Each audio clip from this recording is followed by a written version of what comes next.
Selanjutnya, penandatanganan persetujuan bersama dan berita acara. Dilanjutkan penyerahan hasil rekomendasi Pansus 4 tentang LKPJ dari pimpinan DPRD kepada Gubernur Jawa Barat. Yang terhormat, Gubernur Jawa Barat beserta pimpinan DPRD, kami silakan menuju tempat yang telah ditentukan.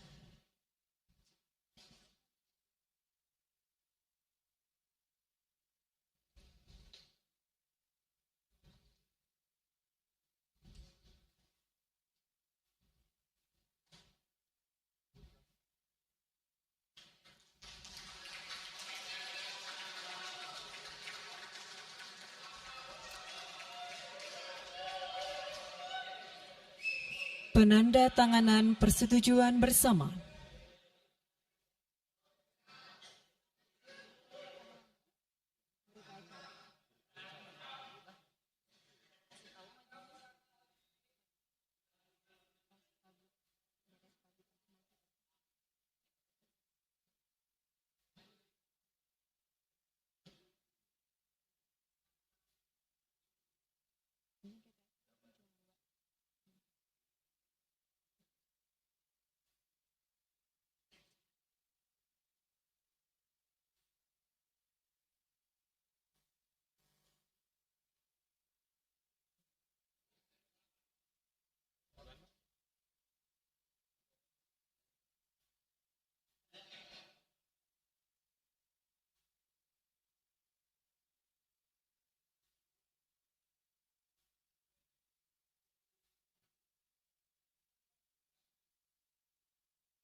Selanjutnya penyerahan hasil rekomendasi LKPJ dari Ketua DPRD kepada Gubernur Jawa Barat disaksikan oleh para wakil Ketua DPRD.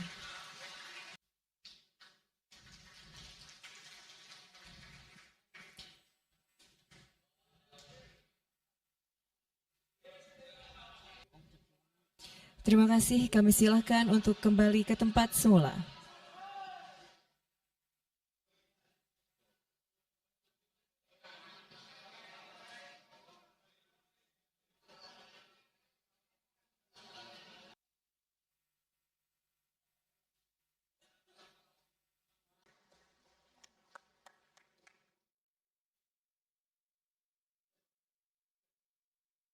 Assalamualaikum warahmatullahi wabarakatuh. Sampurasun. Yang saya hormati Ketua DPRD Provinsi Jawa Barat yang mulia Bapak Buki Wibawa, para wakil ketua Bapak Iwan Suryawan, ini tokoh politisi yang begitu kalem saat ada interupsi. Bapak MK Iswara, ini politisi yang tampan selamanya tapi tidak pernah nakal. Dan tokoh spektakuler kita yang sangat populer di antara politisi DPRD Provinsi Jawa Barat, Bapak Ono Surono. Saya sudah tahu Pak Ono kontrak-kontrak medianya sudah banyak nanti ke depan. Kemudian juga Bapak ini sebentar lagi akan berangkat haji, Bapak Kiai Haji Acep Jamaluddin. Terima kasih. seluruh anggota DPRD Provinsi Jawa Barat, para ketua fraksi, para ketua komisi, dan saya mengucapkan terima kasih atas berbagai otokritik yang dilakukan, baik secara langsung maupun lewat media, baik media massa maupun media elektronik. Dan itu menunjukkan bahwa di Provinsi Jawa Barat ada terjadi dinamika politik yang luar biasa. Semua orang memiliki concern pada hal yang menjadi tujuan kita, mewujudkan Jawa Barat istimewa dengan berbagai cara. Tugas DPR adalah bicara, itulah tugas DPR. Jadi kalau tidak bicara, mungkin DPRD dianggap tidak ada. Saya ucapkan terima kasih atas otokritiknya. Sekretaris Daerah Provinsi Jawa Barat, kemudian yang mewakili Pangdam 3 Siliwangi, yang mewakili Kapolda Jabar, yang mewakili Kejaksaan Tinggi Jawa Barat, dan khusus untuk Kejaksaan Tinggi Jawa Barat, saya sampaikan ucapan terima kasih, rasa hormat yang tinggi kepada Kejaksaan Agung Republik Indonesia atas tindakannya melakukan penahanan dan mentersangkakan Direktur Utama PT Sritek dan salah satu mantan pejabat BJB yang sudah resign atas kasus dugaan penyimpangan kredit, yaitu menyampaikan kredit ke Bank Jabar, mudah-mudahan tidak salah, kalau salah dikoreksi, sekitar 600 miliar rupiah tanpa agunan yang memadai. Dan ini langkah taktis, dan pemerintah Provinsi Jawa Barat melalui RUPS-nya sudah melakukan koreksi dan perubahan secara total sehingga peristiwa ini tidak akan mempengaruhi kinerja BJB. Saya ucapkan terima kasih. Dan semoga peristiwa ini tidak terjadi lagi di masa yang akan datang. Kemudian yang hormati para staf ahli, para asisten, para kepala perangkat daerah Provinsi Jawa Barat. Yang pertama, forum ini adalah forum kebahagiaan. Ada yang berbahagia hari ini, yaitu seluruh warga Jawa Barat, di mana kita bisa menyelesaikan dua agenda, yaitu agenda pengesahan Raperda tentang investasi dan agenda tentang pengesahan hasil dari LKPJ. Seluruh rakyat Jawa Barat bergembira karena rencana kita dalam melaksanakan pembangunan akan berjalan dengan cepat. Tetapi barangkali para media sangat kecewa karena hari ini tidak kejutan-kejutan lagi sehingga viewernya mungkin agak menurun hari ini. Tetapi kita harus berkorban demi kepentingan rakyat Jawa Barat. Kita kesampingkan viewer, kita kesampingkan komen, kita utamakan kepentingan rakyat Jawa Barat. Sebenarnya konsep pidatonya sudah ada, tetapi saya mencoba menyatukannya. Yang pertama adalah bahwa kita bicara tadi tentang berbagai rekomendasi. Dan rekomendasi itu juga termasuk di dalamnya disahkannya Raperda tentang investasi yang sebentar lagi menjadi perda. Apa sih yang menjadi rekomendasi? Rekomendasi pertama adalah angka kemiskinan yang masih tinggi di Jawa Barat. Tetapi saya usul pada Pak Ketua, ke depan kalau LKPJ sebaiknya para bupati wali kota diundang di seluruh Jawa Barat. Karena Jawa Barat itu pertanggungjawabannya bukan di OPD Jawa Barat. Tetapi seluruh kinerja pembangunan itu ada di Pemkab dan Pemkot serta ada di pemerintah desa. Jawa Barat tidak memiliki rakyat yang terkelola secara langsung karena seluruh pengelolaannya ada di pemerintah kabupaten kota dan pemerintahan desa. Dan saya mohon nanti dipaparkan kemiskinan yang paling tinggi dalam perspektif BPS, dalam perspektif LKPJ dan analisisnya itu di kabupaten mana, bila perlu sampai di desa mana. Kemudian angka investasi tertinggi di kabupaten mana, angka investasi terendah di kabupaten mana, infrastruktur yang berproblem di kabupaten di mana, sehingga semuanya terpetakan dengan baik, sehingga nanti kita bisa mengorkestrasi antara pembangunan Provinsi Jawa Barat, pembangunan kabupaten kota, dan pembangunan desa secara bersama-sama dan berkeadilan.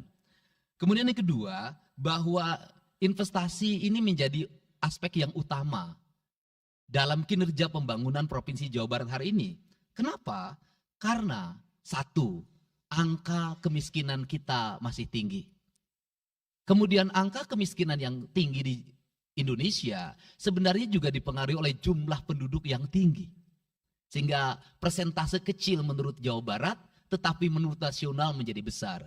Keberhasilan Indonesia sangat tergantung terhadap kinerja pemerintah Provinsi Jawa Barat, pemerintah kabupaten kota, dan pemerintahan desa. Yang kedua adalah pendidikan. Yang ketiga adalah infrastruktur. Yang keempat, kesehatan. Yang kelima, pengendalian penduduk. Yang keenam adalah pengendalian lingkungan. Kemudian yang ketujuh adalah belanja pemerintah yang masih besar. Belanja tidak langsungnya, yaitu belanja untuk kepentingan pegawai. Yang kedelapan adalah pengelolaan aset. Seluruh rangkaian yang menjadi rekomendasi ini adalah tugas kami untuk meneruskan rekomendasinya. Tetapi yakinlah bahwa apa yang kami lakukan selama ini, langkah-langkah yang seringkali kontroversi, langkah-langkah yang seringkali dianggap one man show, langkah-langkah yang seringkali dianggap terlalu sendiri dan terlalu konten, sesungguhnya adalah langkah-langkah menyelesaikan ini semua. Saya memberikan contoh. Kalau saya melakukan operasi terhadap penutupan galian C, penutupan areal-areal pelanggaran terhadap lingkungan, kalau saya mengkoordinasikan terlebih dahulu dengan jajaran saya, bisa jadi operasi saya gagal. Kenapa? Karena begitu rapat, besoknya penambangnya sudah tahu apa yang akan kami lakukan. Sehingga kejutan-kejutan itu dilakukan untuk memberikan efek kejut. Dari efek kejut itu melahirkan viral. Dari viral itu melahirkan atensi yang pada akhirnya hari ini Jawa Barat seluruh penambangan liar bisa diselesaikan secara hukum dan Kapolda memberi atensi yang sangat tinggi. Hari ini Jaksa Agung memberikan perintah kepada Kejaksaan Tinggi untuk melakukan proses pidana bagi siapapun yang melakukan pelanggaran lingkungan dan memberikan kerugian bagi kepentingan masyarakat.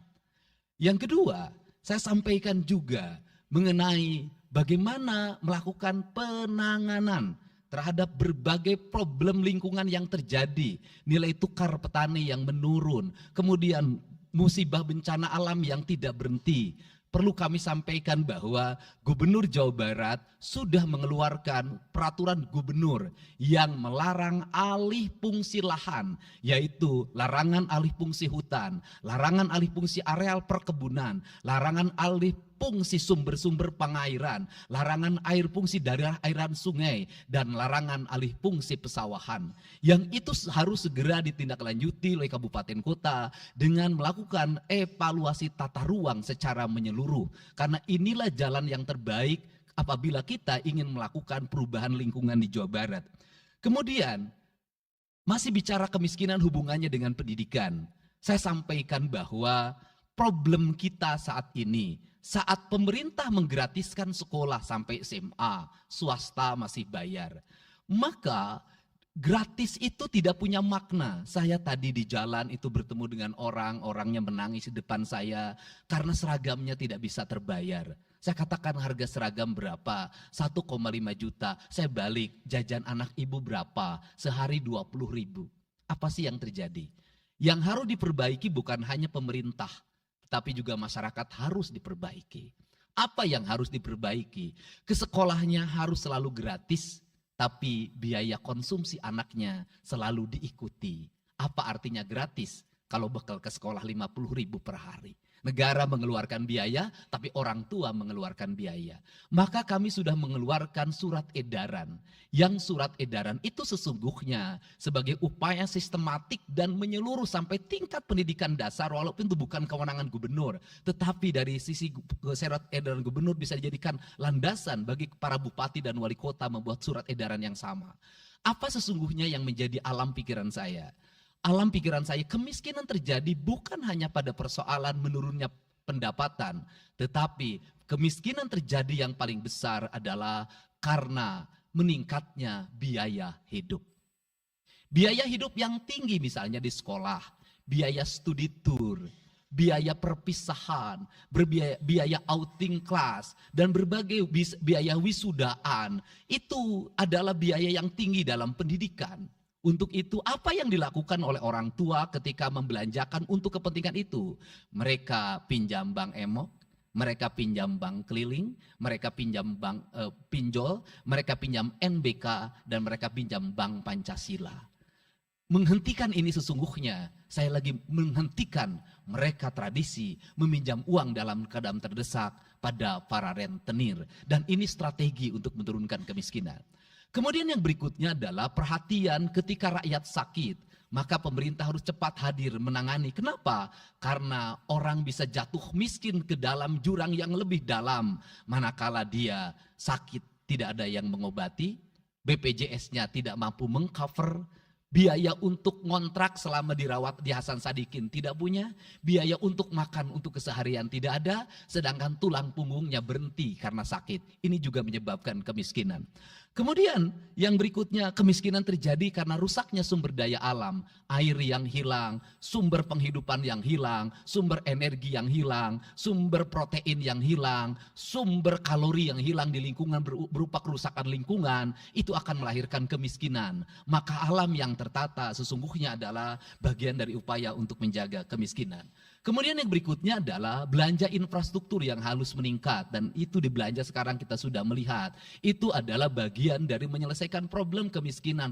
Konektivitas infrastruktur sangat penting dalam menumbuhkan ekonomi, tetapi di balik itu kebudayaan rakyat tidak boleh berubah. Kenapa? Infrastruktur baik bisa jadi tanahnya dijual karena mahal, pada akhirnya menjadi miskin kembali. Infrastruktur harus seiring dan sejalan dengan kerangka berpikir publik yang mengerti akan hak atas tanah. Kemudian yang berikutnya adalah pengendalian penduduk. Booming penduduk di Jawa Barat relatif besar. Untuk itu harus dibuat berbagai upaya untuk menyelesaikan problem kependudukan. Saya berkali-kali bercerita bagaimana di Majalengka saya bertemu dengan sebuah keluarga yang tinggal di kontrakan, yang ayah dan ibunya tidur ketika jam 11 siang dan anak-anaknya berjualan di alun-alun. Jumlah anaknya 11 dan ketika saya berkunjung ke tempat kontrakannya sudah hamil lagi yang ke-12. Ini problem. Dan itu saya kemudian di Cirebon, saya berkunjung pada sebuah rumah yang listriknya baru dinyalakan lewat program Provinsi Jawa Barat. Rumahnya itu ternyata anaknya sudah 4. Padahal dia baru saja menyelesaikan rumah dari pinjaman senilai 25 juta. Dan itu pun belum selesai dan rumahnya 1 kamar. Ketika keluar dari rumah itu saya bertemu dengan seorang bapak yang meminta kepada saya untuk ber-KB, anaknya sudah 7. Dia tak mau lagi untuk anak yang ke-8. Saya katakan bahwa jumlah anak sangat identik dengan problem kemiskinan. Betul, kemiskinan tidak akan bisa diselesaikan dengan hanya mengatur kelahiran, tetapi setidaknya pengaturan kelahiran adalah bagian dari untuk menekan angka kemiskinan. Dan yang terakhir adalah dari seluruh rangkaian ini adalah belanja pemerintah harus menjadi stimulus bagi kepentingan masyarakat. Maka jumlah-jumlah proyek harus terus segera digulirkan, digelontorkan menjadi kegiatan publik sehingga banyak orang yang kuli, banyak orang yang nyapu, banyak toko-toko yang buka, semen terjual, besi terbeli, dan kemudian regulasi ekonomi berjalan. Warung-warung bisa menjadi tempat para kuli siang hari makan siang. Dan ini adalah bagian dari strategi stimulus ekonomi yang digulirkan oleh pemerintah itu memiliki sumbangsi terhadap 12% pertumbuhan. Dan yang terakhir adalah investasi. Investasi itu modalnya ada 3. Yang pertama adalah konektivitas infrastruktur, ketersediaan jaringan air bersih. Kita jujur hari ini saya sampaikan ke DPRD, banyak perusahaan-perusahaan yang masih menggunakan air bawah tanah tapi tidak berizin. Bayar pajak tidak, jalan terus. Karena kalau dihentikan mereka pabriknya berhenti. Setelah itu apa? Mereka menjadi objek pemerasan beberapa pihak dalam setiap bulan karena dianggap melanggar perda. Tetapi kalau juga mereka dihentikan maka pabrik itu berhenti. Dilema itu harus segera diselesaikan. Caranya bagaimana? Caranya adalah pemerintah provinsi melalui Bapeda hari ini harus segera merancang daerah-daerah yang menjadi kawasan industri harus dibangun fasilitas infrastruktur jaringan air bersih dalam bentuk investasi pemerintah sehingga nanti dikoneksikan dengan PAM-PAM atau PDAM di setiap kabupaten kota secara terkoneksi. Dan ini jalan bagi kita menyelamatkan lingkungan dan menorong pertumbuhan PDAM di setiap kabupaten kota. Karena apa? Karena angka pembayaran yang dilakukan oleh industri jauh lebih baik dibanding angka rumah tangga dan angka-angka layanan sosial lainnya. Itu yang pertama. Yang kedua adalah tumbuhnya iklim investasi di mana masyarakat merasa nyaman. Investor merasa nyaman ketika perizinannya cepat. Saya memberitahukan ya bahwa di Indramayu ada pabrik sepatu yang selama 2 tahun tidak mau buka hanya karena perizinan lingkungan hidupnya belum kelar. Saya ngambil langkah pasang badan, lakukan pembangunan karena itu menyerap 8.000 tenaga kerja. Kemudian di Cirebon juga seperti itu. Banyak perizinan yang menggantung bertahun-tahun. Hari ini saya janjikan dalam 1 bulan ini seluruh perizinan di Jawa Barat tuntas dan selesai. Dan saya meminta kepala BPM TSP menjadi VR pemerintah Provinsi Jawa Barat untuk senantiasa tiap hari melihat data dan dokumen di setiap kabupaten kota. Mana yang terlambat, mana yang mengalami hambatan. Kemudian yang berikutnya adalah kenyamanan dalam berusaha. Kenyamanan dalam berusaha adalah keterangan para investor dan yang lingkungan masyarakat terhadap berbagai aksi gangguan dari orang yang mengatasnamakan diri preman. Untuk itu hari ini kita cukup bersyukur di Jawa Barat, peristiwa ini sudah hampir tidak ada. Kapolda kalau dengar ada preman, hari ini turun termasuk ke Garut, dengar ada preman, Kapolda turun. Ini semua stakeholder sudah bergerak dengan baik, layanan investasi sudah berjalan dengan baik, tinggal satu lagi hambatan investasi adalah masyarakat menaikkan harga tanahnya luar biasa. Kasus BYD, kenapa mengalami hambatan sekitar 20 hektar, masih belum terbebaskan. Karena rakyatnya hari ini meminta 3 juta rupiah per meter. Padahal di situ dulu 150.000, itu pun jarang yang beli. Ini problem kita. Apa peran gubernur saya sampaikan? Peran gubernur bukan hanya mendorong bagaimana investasi berjalan melalui mekanisme administratif. Saya sampai turun untuk mijitin orang yang jual agar mau jual. Dan sudah ada beberapa yang berhasil saya rayu, saya dekati dengan harga. Itu pun tidak terlalu rendah, harganya 1,1 juta. Itu sudah paling murah. Ini yang terjadi di Jawa Barat hari ini. Tidak mudah mengelola sebuah wilayah yang begitu luas, tidak mudah mengelola sebuah daerah yang kabupaten kotanya sudah otonom, diperlukan pendekatan-pendekatan seorang ayah pada anak-anaknya. Sehingga hari ini saya di Provinsi Jawa Barat, saya tidak memposisikan gubernur, saya kadang memposisikan menjadi ketua RT, saya kadang memposisikan menjadi ketua RW, saya kadang memposisikan menjadi kepala desa. Kenapa? Karena warga ini perlu disentuh dengan pendekatan emosional yang kebapaan, bukan pendekatan struktural. Untuk itu saya yakin bahwa forum ini adalah forum kebahagiaan bagi kita semua. Kita sudah bisa menyelesaikan 2 agenda besar. Semoga ini menjadi kado terindah bagi masyarakat Jawa Barat. Insya Allah kami akan menjalankan pemerintahan dengan baik. Apa yang kami susun, apa yang kami rancang, dan apa yang kami kerjakan adalah semuanya kami dedikasikan untuk kepentingan masyarakat Jawa Barat. Yang terakhir kami sampaikan juga bahwa kami kemarin sudah melapas 273 anak-anak yang mengikuti pendidikan di Dodi Krindam 3 Siliwangi. Hasilnya bisa dilihat secara terbuka di berbagai tayangan. Air mata tidak akan bisa membohongi kejujuran rakyat dan anak-anak itu. Dan saya sampaikan, hari ini ada 13 orang anak yang tinggal di rumah dinas gubernur. Pada saat yang lain orang tuanya datang menjemputnya, dia menangis. Tak ada satupun orang tuanya yang datang. Seorang menjadi anak yang terbuang. Dan akhirnya saya memutuskan mereka untuk sekolah di Bandung dan tinggal bersama gubernur Jawa Barat. Ini cara kita menyelesaikan. Saya ucapkan terima kasih pada semuanya, semoga kebahagiaan menyertai kita semua. Dan saya yakin setelah kegiatan ini kita akan walk out secara bersama-sama. Wallahu muwaffiq ila aqwamit thoriq. Assalamualaikum warahmatullahi wabarakatuh. Sampurasun. Sekali merdeka tetap walk out secara bersama-sama.